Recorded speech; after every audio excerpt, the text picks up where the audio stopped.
We are in the home stretch of the season. Our Boilers have officially won at least a portion of the Big Ten title. Pretty great season. We've talked about the ups and downs a little bit. The loss to Michigan was one that hit me pretty hard because I just thought they would compete a little bit more. Not necessarily that they'd win the game. I thought they'd lose. If you've tuned into this before, you know that I thought they'd lose. I just didn't think that they would really not even hang around the game for big portions of it. And that was disheartening. But coming back versus IU, handling their business, and getting the win was a big deal.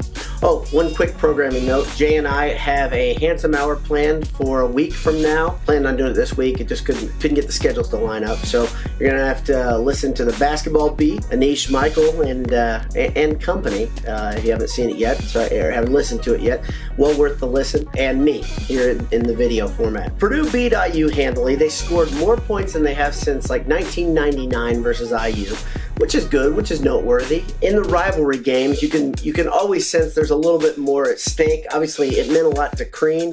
He had dialed those guys in and said, we're going to beat up on these guys and try to take it to them. Saw Thomas Bryant on a couple cases almost take things personally with Biggie Swanigan, and it was to their detriment. It ended up being something that cost them a lot of minutes from their starters and even their second string guys, especially in the paint. They just couldn't stay in front of Swanigan. Got Haas in foul trouble in the process. A couple of those were pretty lousy calls by IU's goon. He actually grabbed Haas's arm underneath his arm and pulled him down, and they called a foul on Haas's fourth foul on him for some reason. Doesn't really matter, but the end result was Purdue was playing a bunch of guys that probably wouldn't be playing anyplace else in the Big Ten this season. They were just kind of bodies being thrown at the problem, and they still were able to hang around a little bit. It looked like Purdue was going to blow them out, beat them by 20 to 30 points at one point when they extended the lead to 20, but due to Purdue really taking the air out of the ball, running a very slow offense, which is something they haven't done a lot of this year, they weren't able to extend it, and of course they weren't shooting as well as we've seen them shoot this year. The game was encouraging in one way because, once again, Purdue won.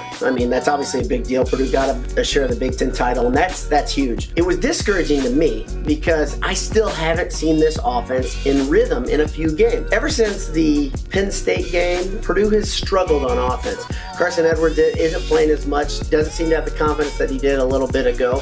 He's not getting the minutes either. He got a lot of minutes versus Michigan, and he scored a lot of points because he was given opportunity. And he's one of those guys that needs reps, needs time to get in the flow of the game. He will take shots that are ill-advised. That's part of the deal. I would prefer Painter pulling him, sitting him down, explaining it to him, then getting him back in the game to get involved in the offense, but that hasn't happened. In fact, he's lost his job as a starter. I hope he gains it back here very soon, maybe versus Northwestern, if not, hopefully in the Big Ten tournament. Fear was loud, obviously, louder than had ever been recorded at Mackey or any place else, I believe, in college basketball. Quite a big deal. We all know Mackey's loud to begin with, but it was really loud that night. As we look forward, what should we expect out of Purdue? Well, I am still skeptical. I'm skeptical not because I don't think this team is good, not because I don't think this team is talented, but I'm still a bit skeptical of Matt Painter in the postseason. The last two shots have been losses in the first round. Is this team different? Could be. Hope so. But my gut says Purdue's going to get outed in the second round of the NCAA tournament, not because they're bad, not because they're worse than the team they'll play. We don't know who it is, by the way. As you're watching this, I don't know who the NCAA tournament is going to pit Purdue in which region and against whom and where. Hopefully it's in Indianapolis, and they have a cakewalk of a road where all their barriers are knocked down and they blow through to the Final Four, and I get to have a feeling that I literally don't know what I'd do with. It's weird. I'm a 41-year-old man. I love Purdue sports, I love Purdue, and I can't imagine them going to the Final Four. It's a foreign idea to me. I hope they break the streak. I don't remember 1980. I was 5 years old at that point when they went to the last Final Four. Here's to something changing there. It'd be fantastic. I am a little worried about the complacency of the idea, well, they've reached their goal. I hope that this wasn't the end goal for the entire team and the coaching staff. I don't get the idea that Painter was elated like this is the mountaintop.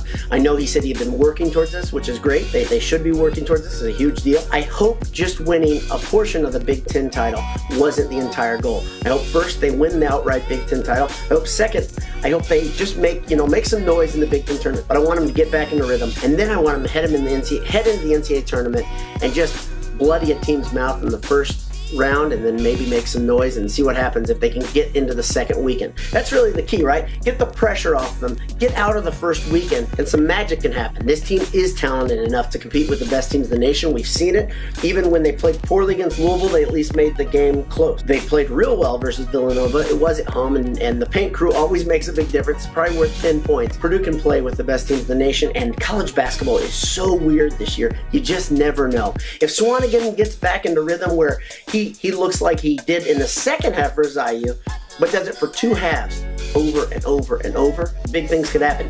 At the same time, if Vince Edwards plays the game he's capable of playing and that he's played a couple times this year, and then you have the guards getting involved and really getting hot, oh man, this team can be as good as anybody. In a way, I really believe in the players and the team. In another way, I'm very skeptical, and I don't like to mince words. I don't like being mealy-mouthed. It's not really my way. I really hope I'm proven wrong and they get out of that first week in the NCAA tournament. I might have another podcast before then. If not, God bless you and your family. Thanks for tuning into part of the Handsome Hour. I'm Boiler Dowd, and reading the site, boiledsports.com, where it's BS all the time.